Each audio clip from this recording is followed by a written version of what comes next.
Okay, we are now connected. Okay, We are live now. so good evening, everyone, and welcome back to my aspiring journey. So today we have with us Dr. Oshin Behl.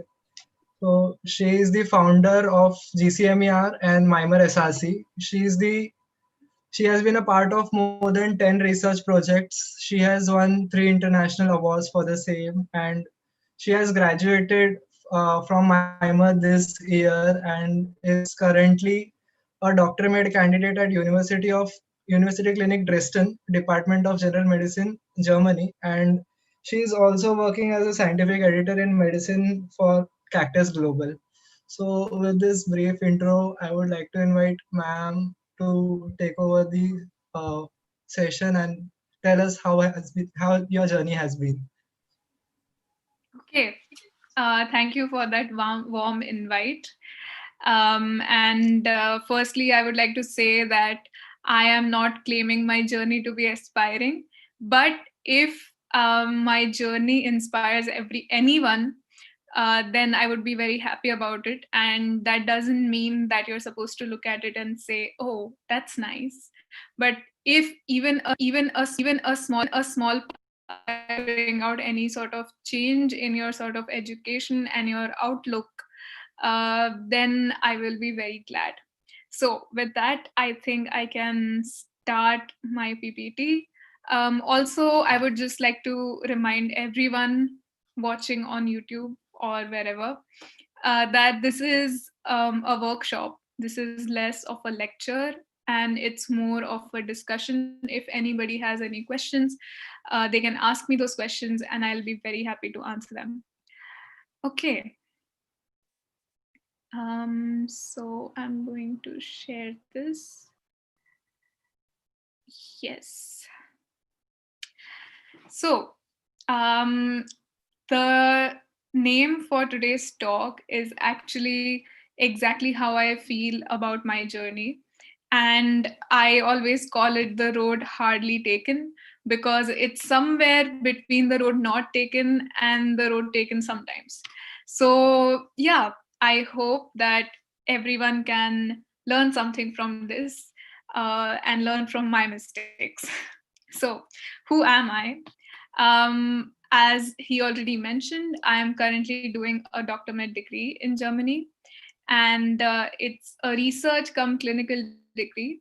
And I graduated just this year actually from MIMER Medical College in Pune. And I am currently doing research. I am also working with a scientific writing company called Cactus Global as an editor. And I am also working with and for GCMER, that's the Global Consortium of Medical Education and Research. And I'll be elaborating on this further. But yes, that's all for now. And I am also going to be talking about how I got here. At the same time, other than research, I have a side to me where I am obsessed with surgery. And that is sort of what I am aiming for. But let's hope I get there because my journey isn't complete yet. So, where did my journey begin? So, at the beginning of like medical school, I knew that people who have doctors in their family have better guidance. But I didn't really have any doctors in the family, not even like far away family, who could sort of tell me what it is like or tell me what kind of a life they have. So I really had no one. And I truly had no idea what research was, actually. And I was absolutely lost, to be honest. And because of that, I also made a lot of mistakes. But yes, we will also be talking about those. But what I want to tell you is that it's okay to make mistakes, and it's always nice to learn from people's mistakes vicariously. And that's why I believe in sharing them and not just the nice parts. So, why did I start research? It was because, firstly, like anybody else, I was into USMLE, even though now I'm not doing anything even remotely close to it, because reality hit me and I realized that I want to go to Europe. But that decision also came later. And I have always been very active with extracurricular work, but at the same time I wanted to do something that would contribute positively to my career and my profession. And also, I had too many questions, to be honest, because I was that person in class who would not really ask questions in the lecture, but also like have like a million question marks in all the notes that I was making, because I was like, but how did they find this out? But why do they think this is true? So yeah, that was me, and that is actually why I started research. But starting something and staying in something is different. So my journey with research actually started in the third semester. Even before that, I knew that I wanted to do research, but we all know that the first year of MBBS is that transition period where you're sort of transitioning from school learning to just like being hit by like anatomy and physiology and biochemistry. I know nowadays you have different subjects, but yeah, we were just like hit in the face with that. And from the first day, we were going to the dissection hall. So I took the first 2 semesters to sort of settle down. And one of the funny things is that in my second semester, I didn't even know, no, in my first semester, I didn't even know that the term exams are counted in the final result. So yeah, that was me actually, like those kinds of mistakes I've made. So in the third semester, that is in about September of my second year, I started with my first project, which was cognitive problems around menopause. And it was honestly a very random subject because OBGY was the first clinical rotation that we had started, the clinical posting in second year itself. And we were honestly wondering about that, one of my colleagues and I, and we just decided to see what it is. And we circulated questionnaires, we tried to see what it was. But trust me, our research methodology was highly flawed, I would say, because we were still learning. And then my second project was in the December of the same year. And it was about nutritional problems in the under 5 age group in different socioeconomic classes. And that is actually one of my publications, one of my first publications. And the publication itself took about 1 year to happen because I had submitted it, and then it was just rounds and rounds of peer review, and then finally it got published. But yeah, that was my project in the third semester also. And then in the third semester itself, I did a third project, which was about self medication. Because, to be completely honest, our pharmacology professor, Dr. Madhav Mutalik sir, was one of my favorite professors, and he was really interactive with students, and he was one of those professors who used to tell the student to like learn in their way, unlike a lot of other professors who believe in a particular way of learning. So I knew that he was open to ideas, and I approached him and I told him that I don't really like pharmacology that much, but I would love to do a project in it, so can you tell me something? And as I was telling you before, I like mentioning my mistakes. So actually, when I told him that, he told me that, okay, come up with topics. I'm not going to spoon feed you. And I came up with 10 topics, and he eliminated like 5 of them.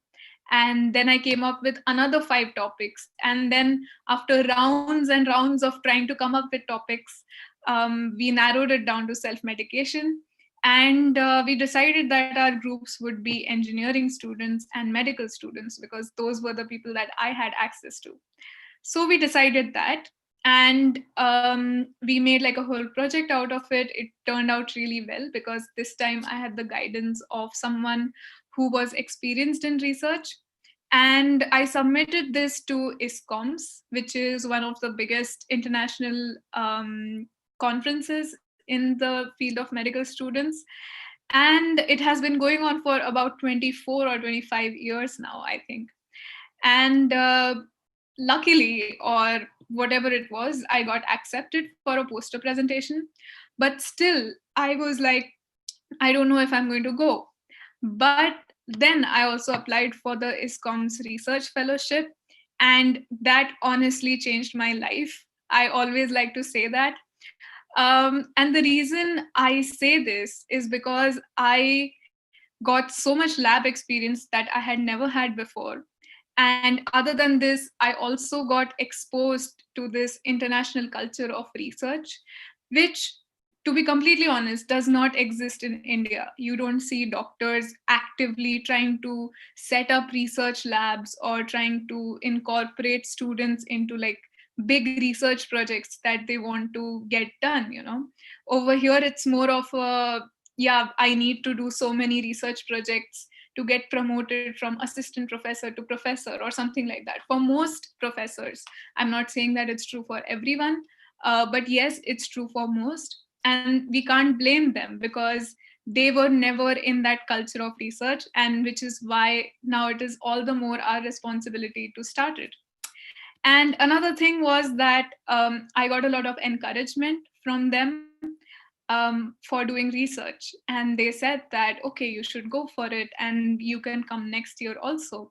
And because of that, 2016 was not the only year I spent doing research in Netherlands, but I also spent 2017 because the professor with whom I was linked for the research fellowship, he invited me for another year, and that year I just went for that. And yeah, so it was a nice experience. And as I said before, starting something is different from staying in it. So why did I stay in research? So one of the main things was that research makes you independent. If you're doing research, you can be progressing in your profession and in like a scientific field, all while being your own boss. Because if you're doing anything else, if you're going for like a course or something else, then it is guided by someone else. Whereas for research, you can come up with your own ideas, you can do your own project, you are independent. And I think that that was one of the biggest reasons I stayed in research. And I also ended up learning so much because we have this notion that if you're doing research, then you're doing only research. But actually, um, doing scientific research makes you learn so much about so many fields. For example, when I was in the research fellowship in Netherlands, I learned so much about nuclear medicine and imaging and cardiothoracic imaging. And I learned all about the pharmacology of some drugs which were not used in India yet. And now they are finally coming into the Indian market. So it was honestly like a clinical experience plus a research experience. And last but not the least, I also traveled Europe a lot. And I think I'm very grateful to all the people who have invited me for conferences, who have accepted my papers in conferences, and the professors who have always supported me to do this. Because I believe in not just working, but I believe in working smart and not hard. And whenever I used to go for conferences or for any sort of research projects, I used to make it a point to expose myself to more and more of travel. And I think I've learned a lot from that too. Another thing that I've learned a lot from are the people whom I've met from all over the world in different conferences and in different research projects, because I feel like that has expanded my network much beyond what I could have achieved while living in India alone. And I think because of that, I am where I am today, and I am trying to go even further by using this network of people that I'm now in contact with. And even they benefit from what I can offer, and I benefit from what they can offer. So everybody in the research world knows how important networking is. And it has also given me so many opportunities, not just this networking. But even going to conferences and interacting with researchers, people who come from for keynote speeches, I have talked to them, and like I have come in contact with so many opportunities. But I'll just be enlisting a few of them, just so you know that research is not just boring conferences and presenting your papers. So, starting with the first one, which I was talking about, I firstly did the research fellowship. And because of that, I got invited again, even though there's a rule with research fellowships that you can only get the Iscoms research fellowship once. So, my professor was kind enough to invite me for a second time himself outside of the Iscoms research fellowship. And other than this, as he mentioned before, and I was very humbled by it, I got some research awards. But awards themselves don't seem like opportunities, but they truly are, because they make you recognized. And it means that like an award is like a certification that what you're doing is good and what you're doing is right, and you might know something about what you're doing. And these awards have ended up in different opportunities. Like I got the hospitation invitation, which is sort of like an elective, where you sort of get to do clinical work. And to my surprise, actually, I also got to work in the OR, and I have worked with some brilliant vascular surgeons and neurosurgeons. And I don't think that would have been possible if I hadn't exposed myself through research. And I have also worked, as I said, last year in the tumor center in Dresden with some neurosurgeons. And we were working with skull-based meningiomas, where I also learned to do PCR and DNA amplification. And it was some brilliant stuff, honestly. So I feel like everybody should have that opportunity in their life. And I think that for a 20, 21-year-old, it is a very big deal. And right now, I am working at the Technical University of Dresden, basically in the university clinic, with Professor Thomas Hummel, who is like a big name in the field of smell and taste. You can look up any paper, any research paper related to smell and taste, and you will most likely find his name in one of the authors. And I will complete this research and I will get the Dr. Med degree, which is basically like a medical degree in which you have done some research, and it lasts for about 1 or 1.5 years. And after that, my plan is to actually do a residency over here, but we'll see about that because that's the later part of my journey. And also, I have started this organization called the Global Consortium of Medical Education and Research. And it is one of the most important things to me right now. And I'm very excited and passionate about it. So I'll just tell you a little bit about it so that you can also know how you can benefit from it. So, why I started it is because there's a huge gap in the knowledge and aspirations of students. Because I have seen students say that they want to do some groundbreaking research and they want to discover something and they want to invent something. But the problem is that they are missing the basic research methodology.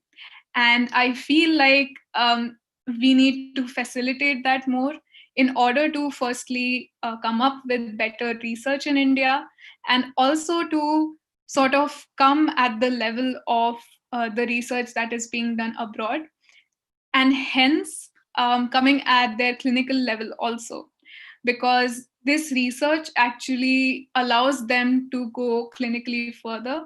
And I think that it's an integral part of the clinic also. And I feel like research is always overcomplicated by people. I have seen PG aspirants and PG students actually um, trying to outsource their statistics, trying to outsource their projects because they are honestly intimidated by it. And they don't have to be, is my point. And that can only happen if someone from their UG starts to sort of delve into research a little bit, so that by the time you reach PG, that is just something that is second nature to you and you can do it as easily as possible. And then the purpose of your project is not just to complete your thesis, but to actually make an actual contribution to the world of science. And as I said before, networking is very important both for getting new opportunities and for doing better research. And hence, we are trying to sort of create a network of students all over India through both student research councils and also through individual members. We have some research partner programs, we have Global Journal Club, we have the peer review club we are going to be starting. But that's all. That's all I wanted to say, that you can always benefit from it.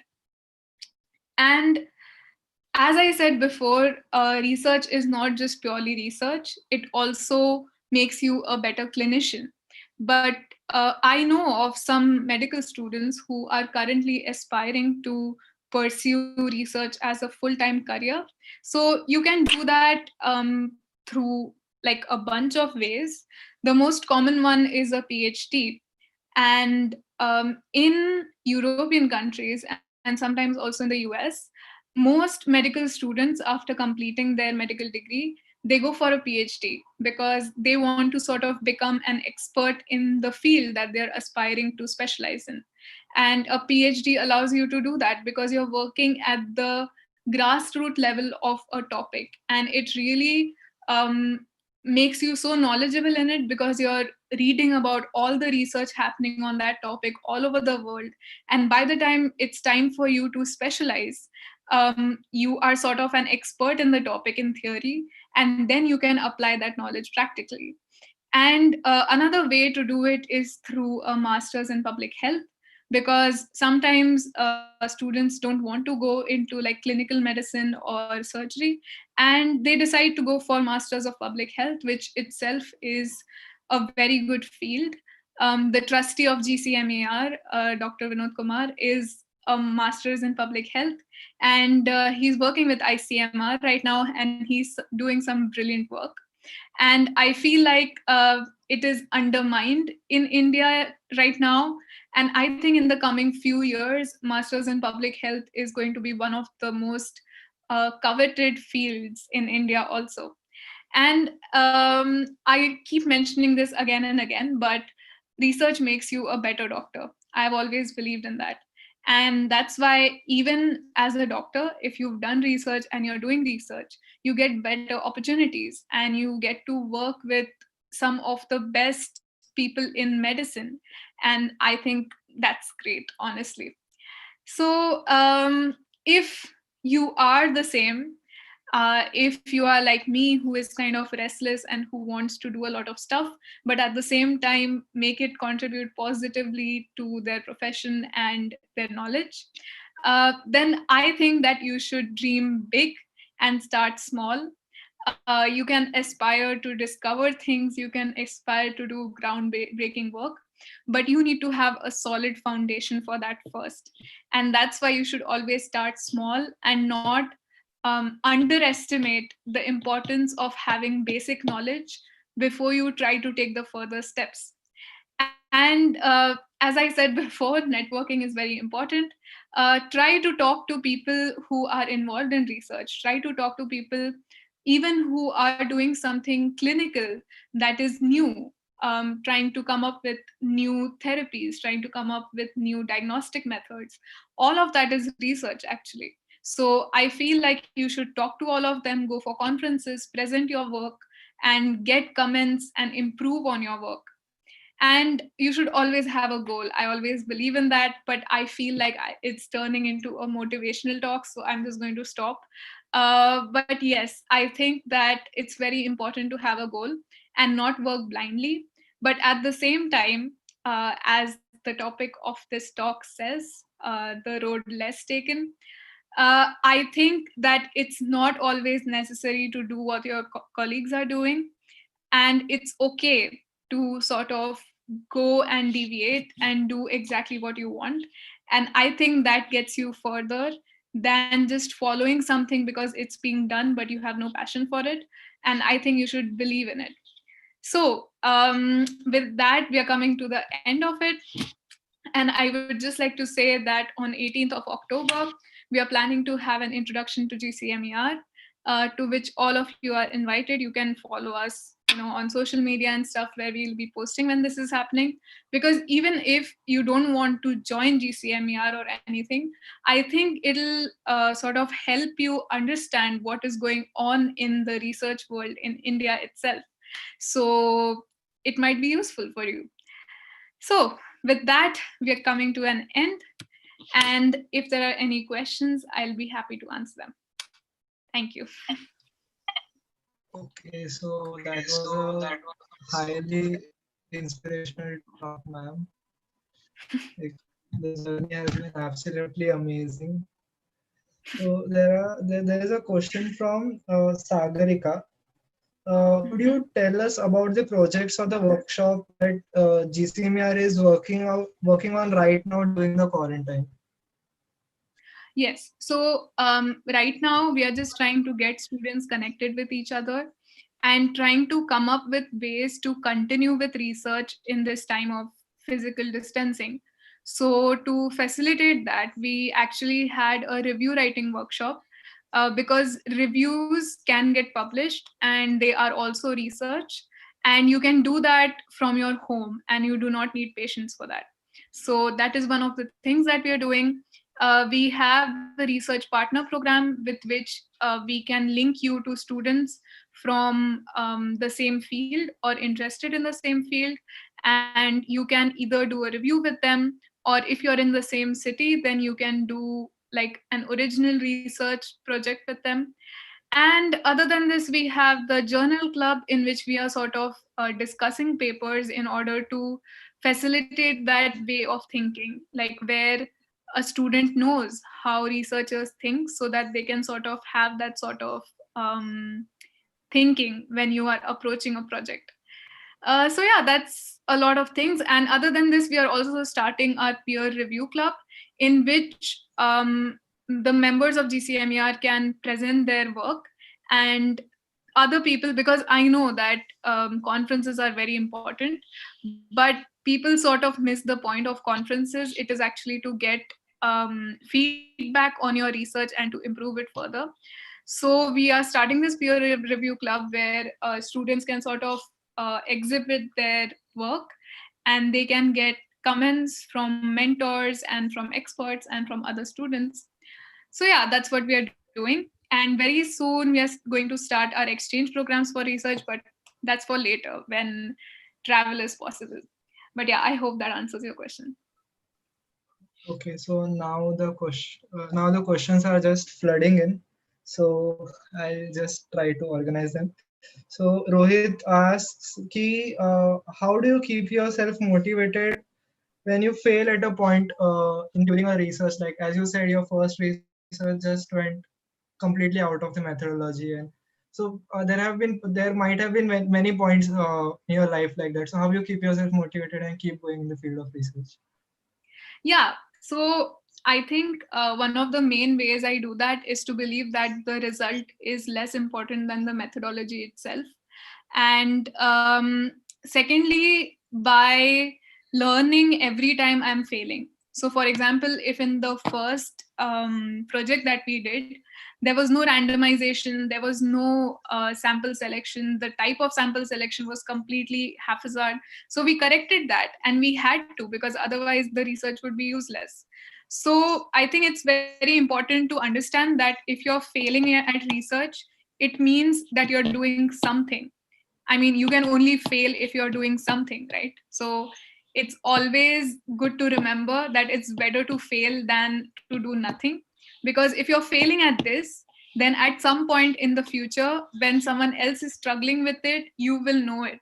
So I always believe in that concept, and that's how I just keep going and going and going. And there are a lot of points actually, even besides failing with research methodology. Your colleagues might tell you that, oh, what you're doing is completely, out of what you're supposed to be doing. Your professors might not support you, but what matters is that you know what you're doing and you do it with conviction. But at the same time, um, keep track of your academics also, because academics are very important and it shouldn't be ignored for sure. So yeah, just keep going, honestly. And if you have any questions, don't be afraid to ask them. If you're trying to think that, oh, everybody else might know this, and if I ask this question, then I'll look stupid, please don't do that, because we get some questions which even we go like, oh, we never thought about this. So it's always good to ask someone who you think is a nice mentor and a nice guide. So yeah, just keep going. Okay, so Kanika asks, can we do research without IC permission, like individually without having any mentor or stuff? So, like, have you been a part of any such research, like in your initial days when you didn't have a guide, like, or did you do a research without IC permission? So till now, all the research that I've done has been with IEC permission, because this was something that was ingrained in me very deeply, that ethics is very important in research. So till now, I haven't. But obviously, if you have that sort of limitation, your college isn't having IEC meetings or something, or you're not able to present them, so then you can always keep doing research by doing reviews, and that's something that you don't need IEC permission for. And also, if you're doing like an online study in which you're keeping everything anonymous, then it depends on whether you want to publish it or not.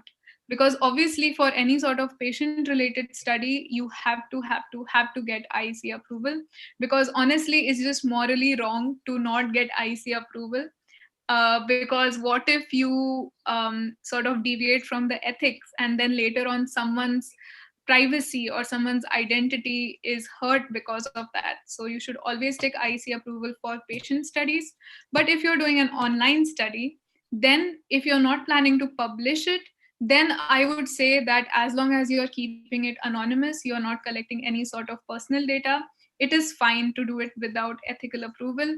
But if you plan on publishing it, which is usually the plan of most students, then you cannot do it without IEC approval, because any journal is going to ask you for IEC approval.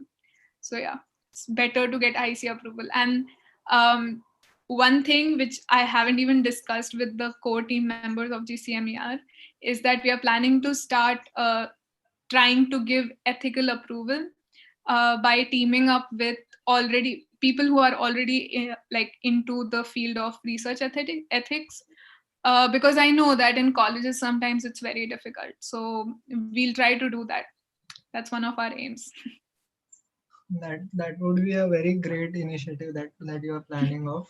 So Nikhil wants to ask ki, how can we apply for the fellowship that you pursued, and like can you tell more about it, like how are the opportunities or some links that you can give us? Yeah. So for the Iscoms Research Fellowship, actually, it is open to anybody whose research has been accepted to be presented at the conference. So first you need to do some research.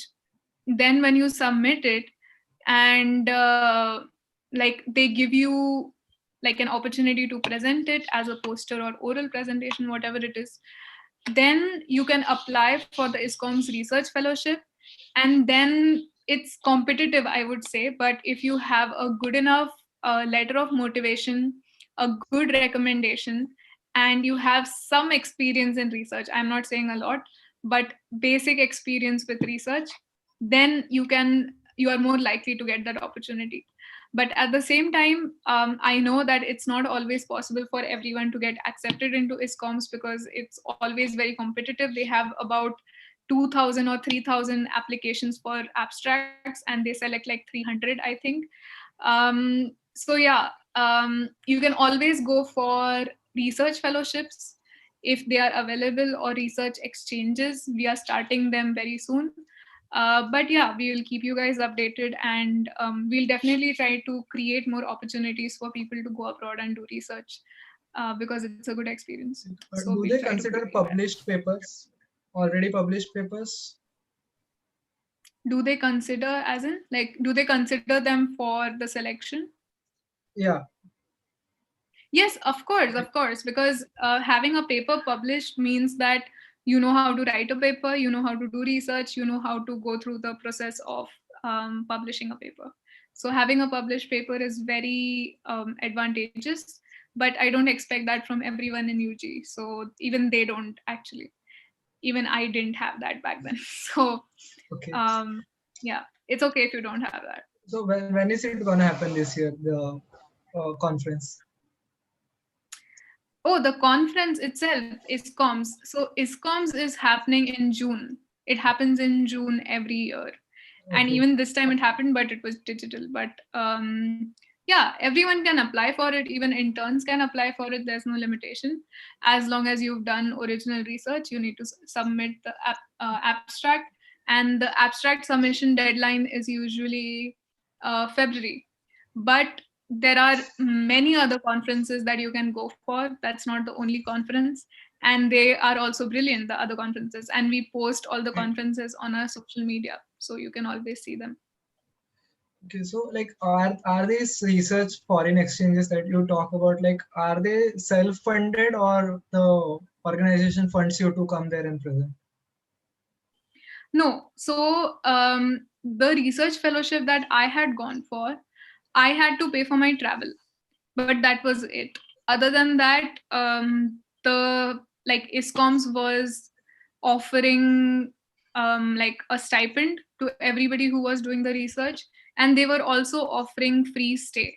So it was one of like the special research fellowships. But for most research fellowships, actually it's self-funded. That's for sure. Like at least travel and stay is self-funded, and they give you an opportunity to work in the hospital. And I feel like anybody who is experienced with like electives and all that, they know that even that costs a lot. To work somewhere, you have to pay them, because they are giving you an opportunity to work with them and share their time with you. But yeah, that's usually for free, so I think that's a good opportunity. Okay. So there is a common question from many students, like you have done literally so many things in just 5 years of MBBS. People don't even manage to like study properly. So how did you balance all these things? You mentioned like you are totally into every kind of extracurricular activity as well. So how could someone do that? How could someone do that? Yes. um, no, that's a very good question, because I feel like even I have underestimated that, because there were times when I have missed examinations to go abroad. Like I have missed examinations. For example, the research fellowship that had happened in June, it lasted from June 1st or 2nd to about June 22nd. And yeah, it was a long time, or 24th, I think. And I had missed my entire prelims. And because of that, not prelims, sorry, terms. And because of that, I had to give it later on after my prelims. So I would definitely say that try to do research in the subject that you are learning that year. That always helps a lot. Like for example, in my third year, when we had started our OBGY lectures and all that, that's when I decided to do an OBGY project. And that made me go to clinics a lot. And I was continuously like reading something about, so my topic was actually about low birth weight babies. And it was just a very good coincidence that it was asked almost every time in all the papers. And it was like a smooth thing for me. So I feel like you can always do that. You can incorporate your research into your academics and your academics into research, and just keep it hand in hand. Don't go out of the way. Try to attend short workshops. Don't give too much time to like trying to go deep into it, but learn enough to actually do it properly. And then like your academics will be fine. And I have also done a lot of research in breaks. Like for example, the January break that you have between like completing your exams and the next year starting, I have always initiated the research during that time, so that also helps. So yeah, you can do that. So that was a maybe a one of the best time management strategies that I have come across during all the research mentors that I have listened to. So people are also asking about like how to exactly approach a guide. Like could we approach them individually in a group? How to go about it? So the first thing to know is how knowledgeable and how experienced your guide is. So if you know that someone, so obviously there can be someone from your college who is your guide, or someone from outside your college. And there are advantages and disadvantages, obviously. So if you're approaching someone from your college, then they can help you with the ethics approval, they can help you with getting patients, they can talk to other departments for you. So that's one of the advantages. But at the same time, I know that not all colleges have professors and assistant professors who are promoting this in students. So sometimes you have to approach someone from outside. So, in either case, the best way to approach them is just to go and tell them, I have so and so project in mind. Can I do this? Because then they know that they don't have to take the effort of like sitting down with you and explaining things to you. And then another way to get like a guide kind of immediately is by telling them that I know the basics of research. And that is always very helpful, because then they know that they don't have to give their time in teaching you the basics. And I always say approach them individually, because sometimes they have that in mind, and then you can talk to them about like, can I have a co-author, do you think we should get other people involved, and they will let you know that. And just try to make their life as easy as possible by learning things yourself and coming up with projects yourself.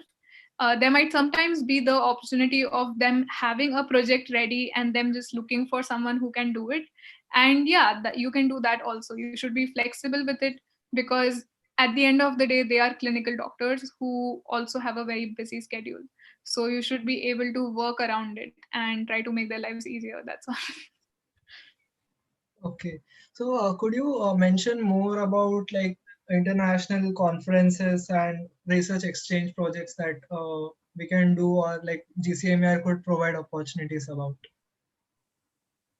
Yeah, so the first thing that we do in that direction is that we have a conference team whose literally main job is to tell students about the conferences that are happening and will be happening in the future. So we publish that list almost every month, sometimes multiple times a month on our Instagram. And we use Instagram to reach more students. So yeah, that's the one thing we do.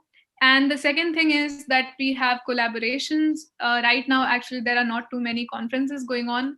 But starting from January, we are starting to have collaborations with the conferences coming up that year. So obviously, it is much easier to ask them if they can provide an opportunity for our students in the hospital where the conference is having, even though they don't have something like that arranged already. So that is one of the things we are planning to do. Secondly, we are also planning to have our own conference in February, I think.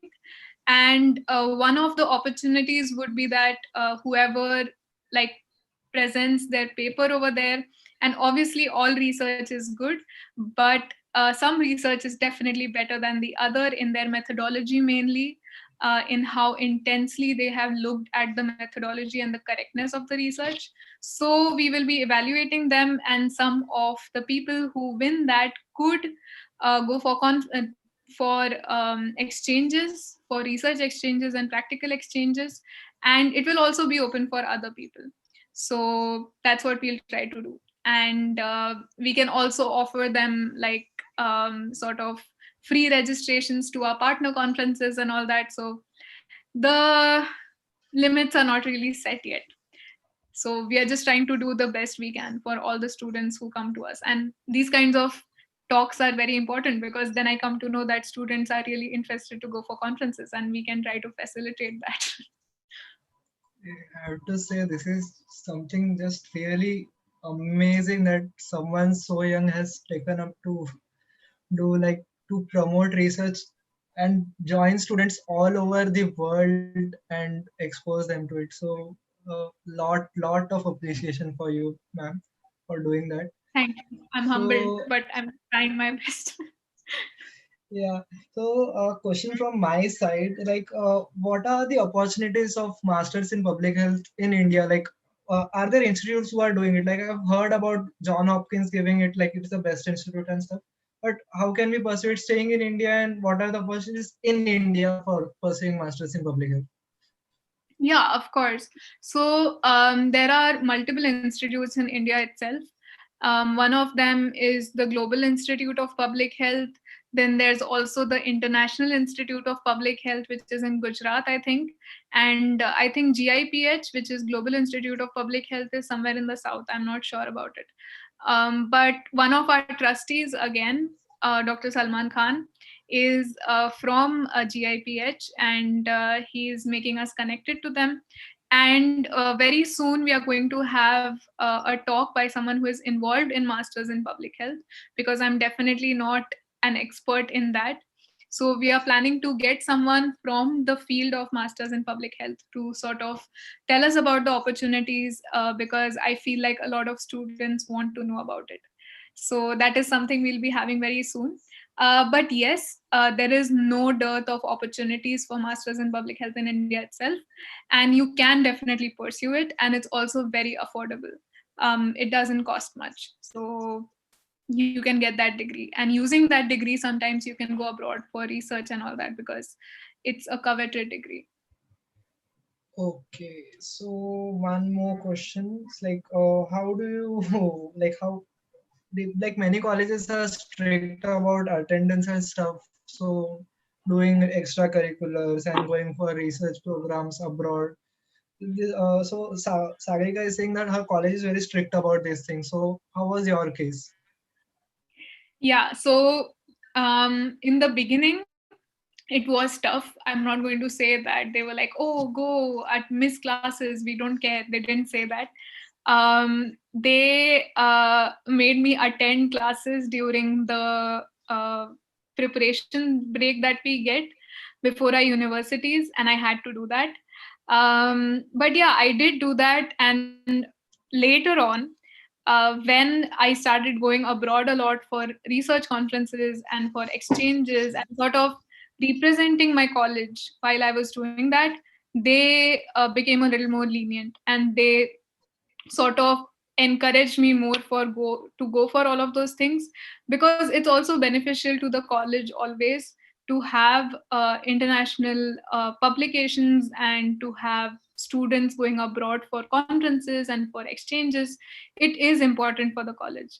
So I would say that it's doable.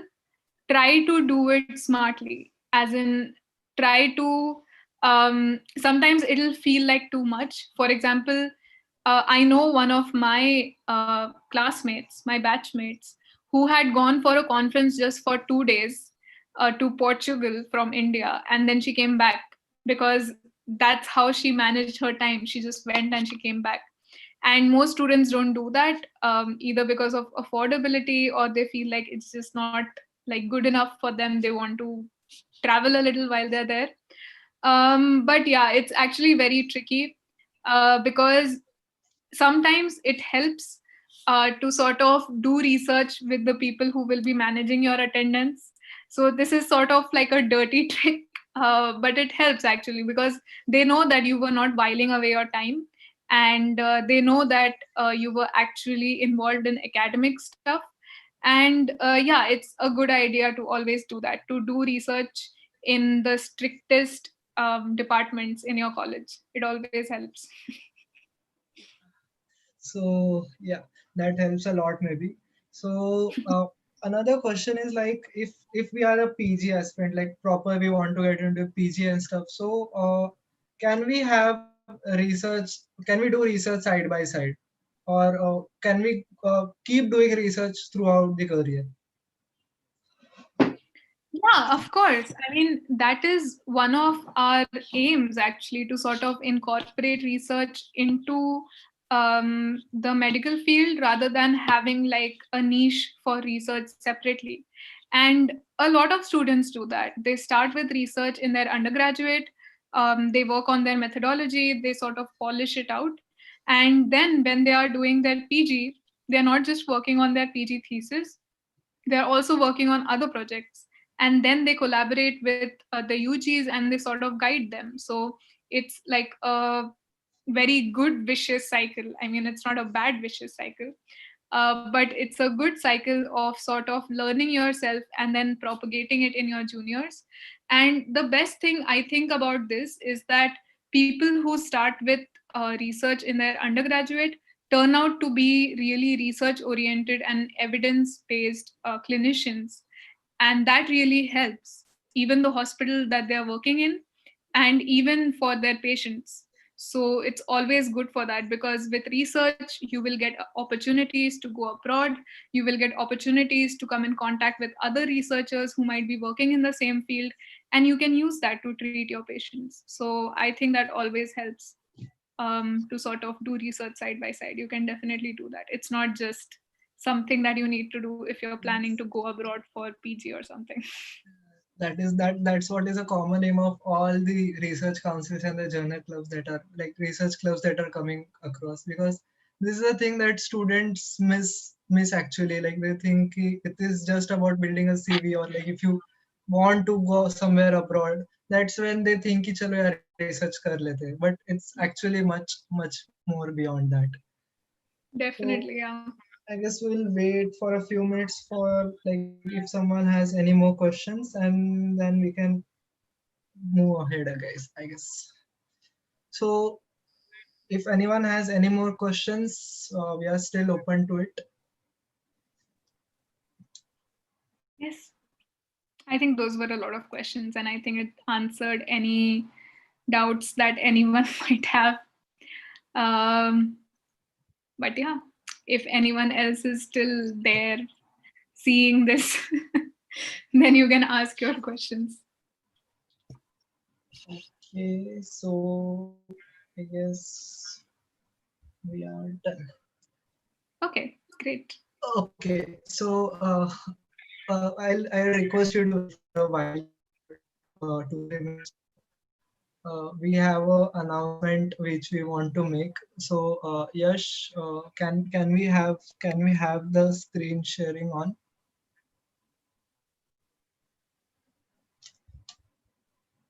Yash, okay, we'll start with. Yeah, I'm starting it now. Okay. So just get the video and like pause it. I'll speak a few words and then you can start.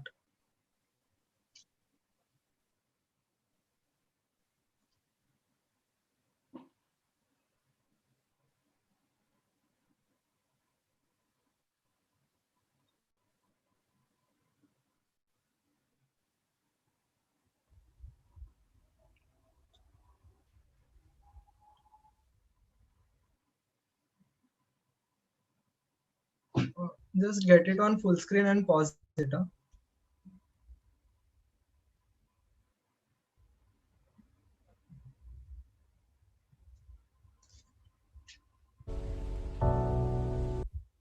Wait. So, just like Ocean Ma'am's global community, we under Aspire are planning to launch a small community of research. It would be open to nationwide students, faculty, and everyone. So it is basically on Discord. So where all the students across India can come together, and interact with faculty members and share their research ideas, get resources, and have a well-oriented research program. So let's have the announcement of the Aspire research community.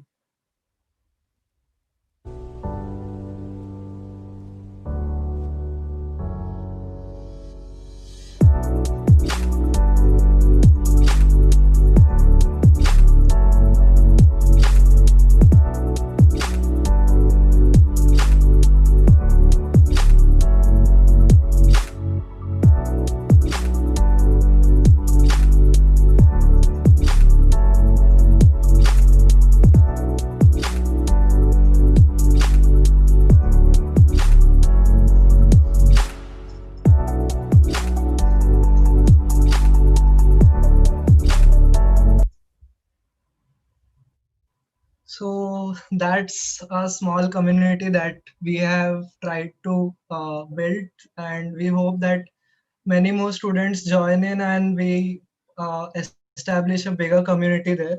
So in that community today, we are starting an event there similar to what GCMER has started as well. So we are announcing the journal club open today.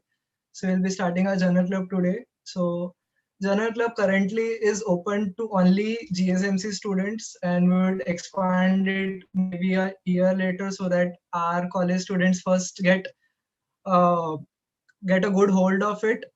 So just so can we have the poster for that? Yes. Yeah, we can. This is brilliant, by the way. I love it. It's such a nice Thank you. like platform for everything. I love it. So nice. It's really Thank you nice so to much. see people actually going ahead with all these things, you know. So makes me Yes. so happy. Okay.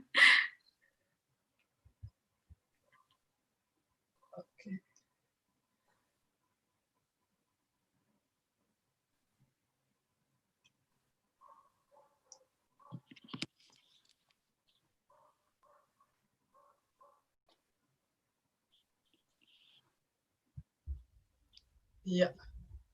So this is a research journal club. So this would be a bi-monthly meeting where students of GS are encouraged to search their literature. Uh, yeah, next. One more slide. Right? One more. Okay. Yeah, here.